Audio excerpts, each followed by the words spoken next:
Hating gabi na at ako na lang ang gising sa bahay. Biglang namatay ang lahat ng ilaw. Brown out. Sa kalagitnaan ng katahimikan, may narinig akong mahinang katok sa pinto. Sinundan ito ng isang bulong, isang malamig na tinig na tumatawag sa pangalan ko. Napatayo ang lahat ng balahibo ko. Sino naman ang kakatok sa ganitong oras? Imposible, dahil ako lang mag-isa. Kinuha ko ang cellphone ko, binuksan ang camera at sinimulang mag-record. Para lang may ebidensya, sakali mang may mangyari. Ang oras sa screen, 3:07 a.m. Habang nakatutok ang camera sa pinto, may narinig akong marahang yabag sa labas. Dahan-dahan, papalapit ng papalapit. Naalala ko bigla ang sinabi sa akin ng matandang kapitbahay namin noong isang araw. "Ineng," sabi niya, "kung may kumatok o tumawag sa iyo sa gitna ng gabi, huwag kang sasagot o magbubukas ng pinto, lalo na kung alam mong ikaw lang ang tao." Ang mga salitang iyon ay umalingaw-ngaw sa isip ko, kasabay ng paglakas ng tibok ng puso ko. Ang mga yabag ay huminto sa tapat mismo ng pinto ko. Tumahimik ang lahat.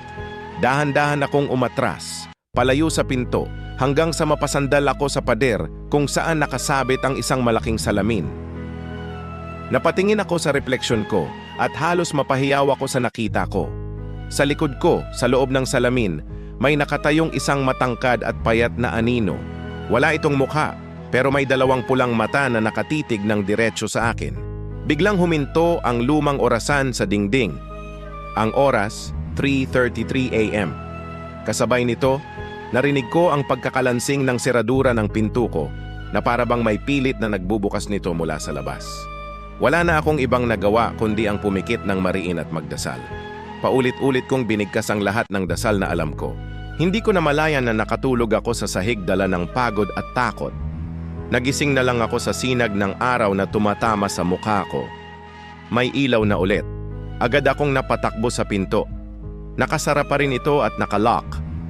Pero nang buksan ko, bumungad sa akin ang malalalim na gasgas sa kahoy, parang kinalmot ng kung ano.